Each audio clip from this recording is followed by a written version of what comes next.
Hello everyone, my name is Eric Frohardt with Rost Martin, and today we're going to do a basic firearms lesson.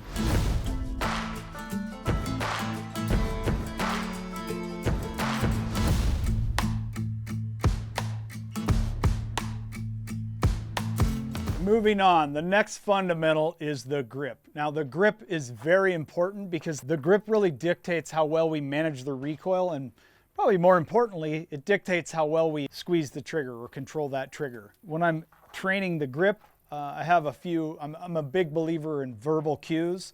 I'm gonna find what's called a touch point, right? I'm gonna make sure my thumbs are facing at the target, and I'm gonna tell myself 50-50 or 60-40, meaning I actually want more weight of the gun in my left hand if possible. That allows me to control the recoil and squeeze the trigger finger independently of the other hands moving. I want to maximize my friction. And what I mean by that is I want to get as much of my hand on the gun as possible. I also want to maximize my leverage. And what that means, I'm going to have my hands as high as possible on that gun. Even above the slide, depending on the gun. And then I'm going to have my elbows. My elbows can be, almost locked, but not quite, right? So I like to unlock my elbows just a bit and let some of the recoil dissipate out of the elbows. An example, if I had my elbows locked and someone pushed against me like this or pushed up like that, my whole body would move. If I have my elbows unlocked, it allows me to dissipate some of that recoil. So my elbows are unlocked. My shoulders, there's a couple of schools of thought on shoulders. Some people like to have them overly hunched because, they're in a fighting position. Some people like to have their shoulders comfortably down. Again, I like to give you options. I think there's a time and place for everything. I will say there's certainly a time and place where you want to have your shoulders up like this because, you're fighting or doing whatever, but after a long day on the range, that can be very tiring. So again, it's good to have options, and those are two of them. So we'll just go ahead and demonstrate right here. Again, safe direction over there. We have a berm. We have a clear and safe firearm. I'm going to send the slide forward. We're going to build this grip. Considering my stance first, I got a good stance still, left foot slightly forward. When I grab this gun, I'm going to bring this thumb straight up. It's going to allow this hand to come in and get to what I like to call my touch point. And that's where this hand meets the gun, right? I like to have it right here under this trigger guard. Those two hands come together. Now this part of the thumb, this part of the hand, it meets right there at the crook of that thumb. And now the thumbs go down. And now my thumbs are facing the target. Again, we talked about my feet facing the target.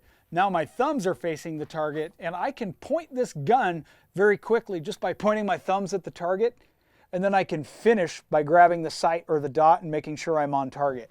But that buys me a lot of time, and I'm using, if we remember some of the principles of handling the gun, using my economy of motion and natural body tendencies, I can point my fingers and my thumb. My index finger, you'll note, is pointed at the target right now. I can point things at the target, and then I'm ready to shoot if need be. Going from there, look at my posture, right? I'm not standing straight up. I'm not standing straight up because that recoil will affect me, and I'm not leaning all the way forward because then I couldn't move. So I like to think that my posture is that my chin is about level with my knee. So you can see how my torso is slightly forward, but not like overly aggressive and not leaning back like this. You see people get lazy and shoot like this, and that gun starts to move them around quite a bit. So I'm into this stance. I'm into this fighting stance, this athletic stance. I can move if I need. I can point my finger and my thumbs at the target. I can shoot really quickly. My elbows, you'll note, they're slightly unlocked, right? They're not all the way locked, and they're not like crazy like this. I want to have it out like this, like as far as I can, and then slightly unlocked, because that allows me to mitigate some of the recoil. Up to the shoulders, we talked about, there's a couple of options. Some people get very aggressive with shrugging their shoulders, and they do that because, they want to be able to fight, and then that kind of mimics boxing and that sort of thing, and I think that's a great option. I can tell you that gets very tiring on a range if you shoot for a long time. Some people They would tell you to shoot with your shoulders comfortably down, more in the sockets. For me, that's not a hill I'm willing to die on. I think they're both valid depending on the circumstances. It's good to have options, and I would say train both, and then your body will know which one to do when you need to do it.